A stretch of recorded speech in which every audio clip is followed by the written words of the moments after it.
What's up guys, Jeff Cavalier, ATHLEAN-X.com, physical therapist and strength coach, and today we're talking about knee pain and how you can fix it actually using exercise. There's nothing more debilitating than that knife-like stabbing pain or that just deep dull ache in your knees every time you try to climb stairs, get out of bed, walk up a hill or down a hill. We have to fix that, and I know I can help you to do that. Now Jesse here is going to be my model today, and I know you've probably heard, at least at some point though, that exercise can help. Strengthening the muscles around the knee is the way to go to get rid of some of this knee pain.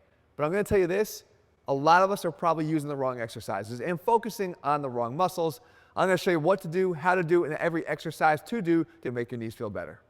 And so this is where the problem starts, because you might have been told to do exercises that focus on the quads and hamstrings, even as simple in a post-rehab setting as a quad set where you simply squeeze your quads as hard as you can, trying to drive your knee down into the floor, or you kind of bend your knees a little bit and drive your heels down to create an isometric strengthening exercise for the hamstrings. Again, the issue is not necessarily your hamstrings and your quads in terms of the weakness that's contributing to your knee pain. Stand up, Jesse. I want to show you something very important here, because this is really where you need to start to focus your efforts if you want to get rid of this once and for all. The knee itself is what we call a consequential joint. It's literally stuck in the middle of the hip and then the ankle and even the midfoot or the foot itself.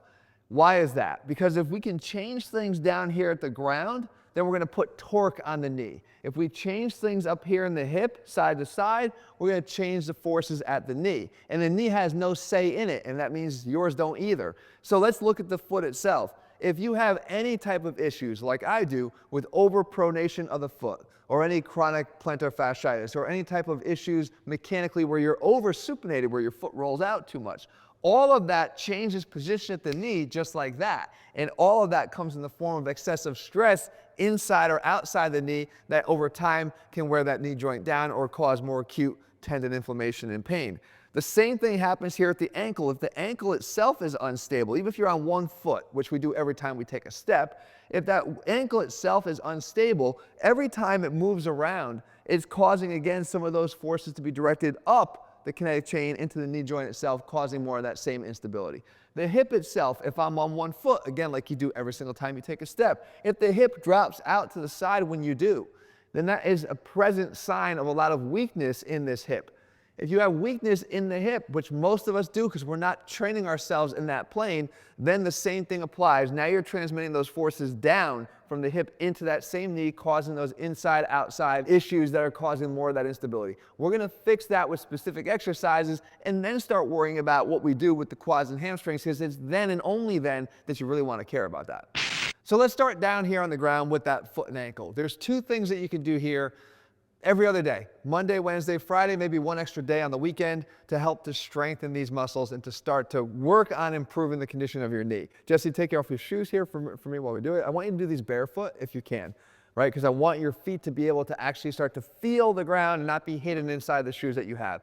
The first thing is simply to work on your balance. As I showed you before, just standing on one leg is going to cause some of those muscles inside the foot and the ankle to be challenged, some more than others, right? And we know that we need to work on this, but we can make it even a little bit more fun. We could gamify it by having you use the up leg to simply draw out the alphabet in front of you. So A, and then B, just like that, C.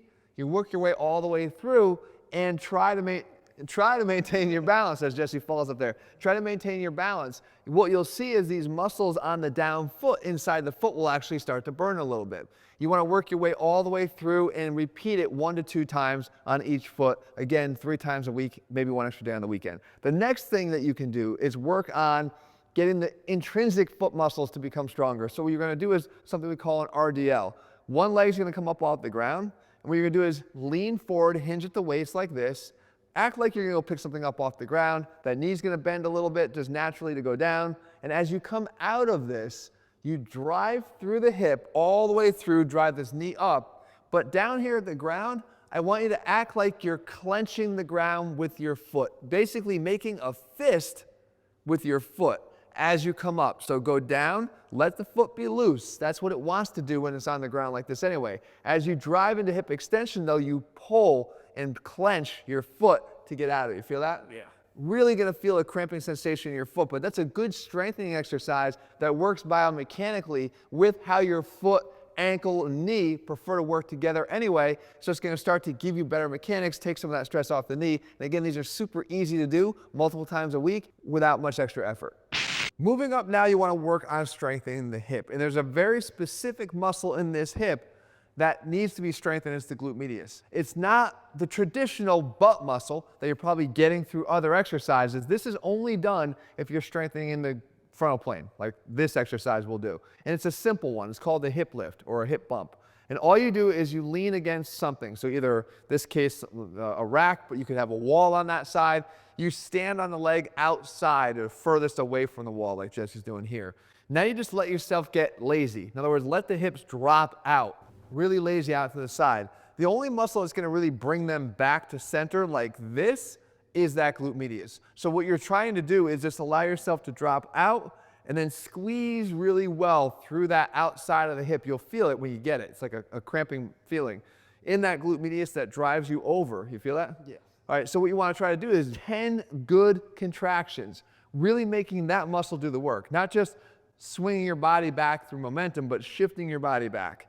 All right, now, if you can do that and you strengthen yourself the same way 3 times a week with that progressively, 10 times on each leg, 2 to 3 sets, then you can go into something a little bit more dynamic, and it's a hip circle. So it's the same concept. You get on that same one leg, and now what you do is you drop it out, but now you sort of swing around and you drive yourself again back to the side. Now you let your hip kind of go backwards behind you here.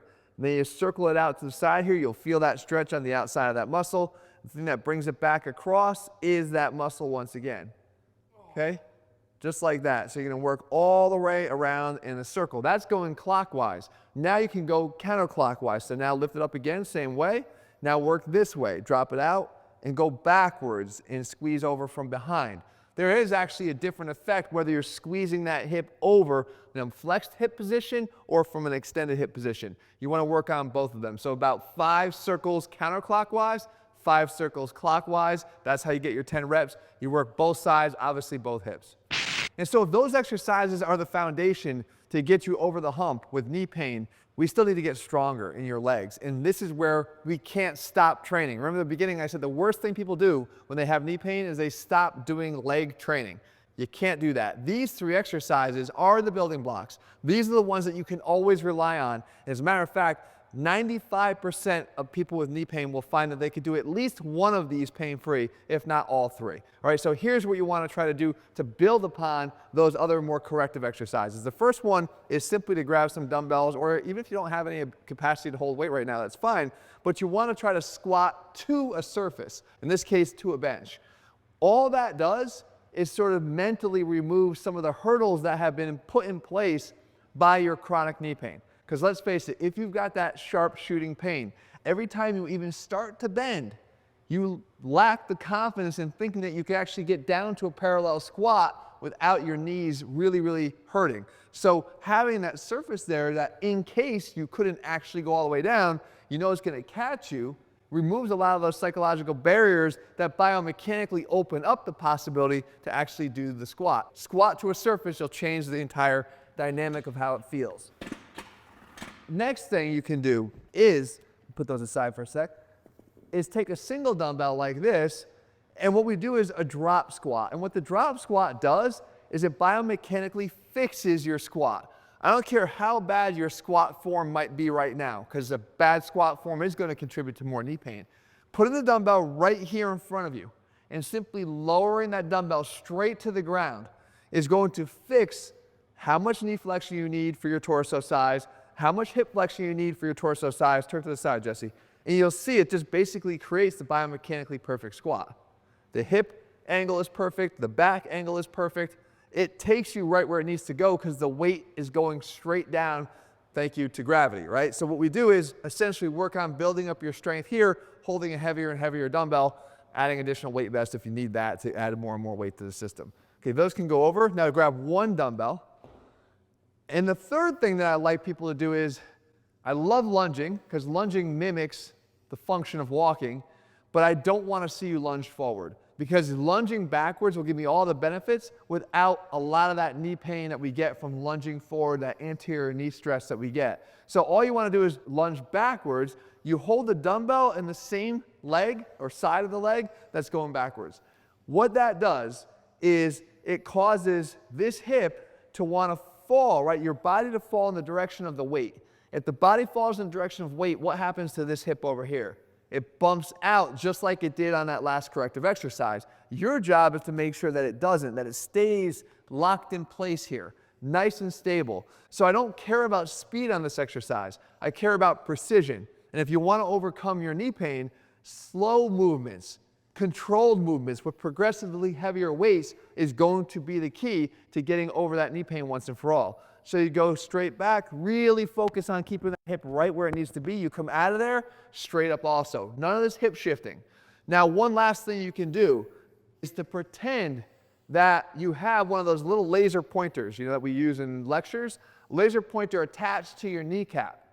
Where do you want that laser pointer pointed?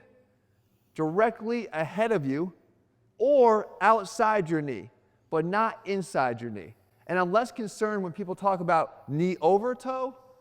I don't really care about that. That's actually more biomechanically correct. I don't want to see knee inside toe, okay, knee inside the big toe. So as you're doing even that last exercise, pretend that you have a laser pointer right here on that kneecap. Make sure that you're focusing on the position of the kneecap and keeping it directed over the middle toes of your foot, or if anything, a little bit to the outside, but not allowing itself to cave in. Ironically, this is why this all ties together. If we're controlling that hip, that knee is going to be controlled, right? If we control the position, don't let that hip bounce out, what happens when it bounces out? The knee goes in. So if we can focus on either controlling the hip and keeping it tucked in, or focusing on the knee itself and keeping it in that alignment over those middle toes, you're going to fix that problem too and alleviate any of that discomfort that you would get from exercises that you probably stopped doing because you thought they just did nothing but irritate you even further. Remember, when it comes to knee pain, the only thing worse than the wrong movement is no movement. Make sure you're doing the exercises that I showed you here. Start with those kind of foundational exercises, build up to the 3 that we just focused on here, and I promise you your knee pain will feel a lot better. If you had that plantar fasciitis that I mentioned earlier in this video, you're going to want to make sure you check out this video where I show you how to fix that, as well as a common fix for a really common problem, low back pain. This is going to work better than anything else. Guys, if you're looking for complete programs where we put physical therapy into our training, you're going to find them over at ATHLEAN-X.com. Full supplements, everything available for you guys there. I hope you found this video helpful. Make sure you click subscribe, turn on notifications so you never miss a video when we put one out. See you soon.